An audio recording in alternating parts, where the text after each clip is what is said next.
নজর রাখবো পরবর্তী সংবাদে। টানা 5 দিন ধরে বিদ্যুৎ নেই। বিদ্যুৎ না থাকার কারণে জনজীবন একেবারে অতিষ্ঠ। বিদ্যুতের কারণে জলের সমস্যা দেখা দিয়েছে। অবশেষে অবরোধে নামলো এলাকাবাসী, এমনটাই ছবি ধরা পড়েছে সিমনাতে। সিমনার সড়ক অবরোধ, জল এবং বিদ্যুতের দাবিতে মূল সড়কের বৈরাগী পাড়ায় বুধবার সকাল থেকে অবরোধে বসেন স্থানীয় বাসিন্দারা।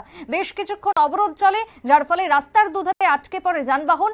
অবরোধ স্থল থেকে একটাই দাবি, যতক্ষণ না পর্যন্ত বিদ্যুৎ এবং জলের বন্দোবস্ত হচ্ছে ততক্ষণ তারা এই আন্দোলন চালিয়ে যাবে। রাস্তার মধ্যখানে গাছের লক পুড়িয়ে, টায়ার জ্বালিয়ে, বাঁশ দিয়ে তারা অবরোধে সামিল হন। তবে শুধুমাত্র জেলা মহকুমা নয়, শহর আগরতলার মধ্যেও আজকে সকাল থেকে ক্ষোভ বিক্ষোভ বাড়ছে মানুষের। আইনজীবী থেকে শুরু করে রাজনৈতিক মহল, সেখান থেকে সাধারণ মানুষ, প্রত্যেকে বিদ্যুতের দাবিতে অবরোধ থেকে শুরু করে মিছিল মিটিং এ নামছেন। দিনের পর দিন বিদ্যুৎ না থাকাতে রীতিমতো জনজীবন নাজেহাল। কি বক্তব্য সিমনা থেকে উঠে এসেছে, শুনুন।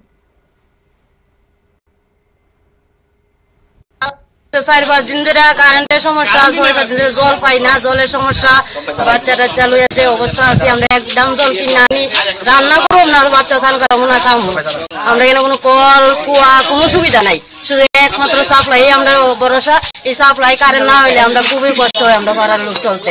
এখানে মানে বিকল্প কোনো রাস্তা নেই, শুধু খালি এই কারেন্টের আশাই আমরা আশা আর কি, তাই এটা লেগে আন্দোলন। আমরা আপনারা শুনলেন অভিযোগকারী কি জানাচ্ছে। তবে দিনের পর দিন বিদ্যুৎ নেই। তবে ঘূর্ণিঝড় রেমালের কারণে এই পরিস্থিতি তৈরি হয়েছে। 72 ঘন্টা পেরিয়ে গেল, এখনো পর্যন্ত বিদ্যুতের দেখা মিলছে না। তবে সেই জায়গায় আজকে রাজ্যের বিদ্যুৎ মন্ত্রী রতনলাল নাথ কিছুক্ষণ আগেই বৈঠক করেছেন দপ্তরের উচ্চপদস্থ আধিকারিকদের সঙ্গে।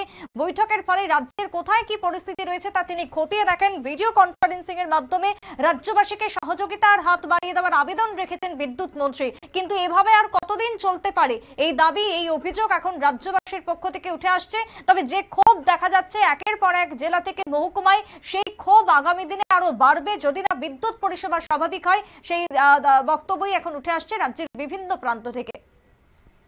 ছোট্ট বিরতির পর ফিরবো, সঙ্গে থাকুন।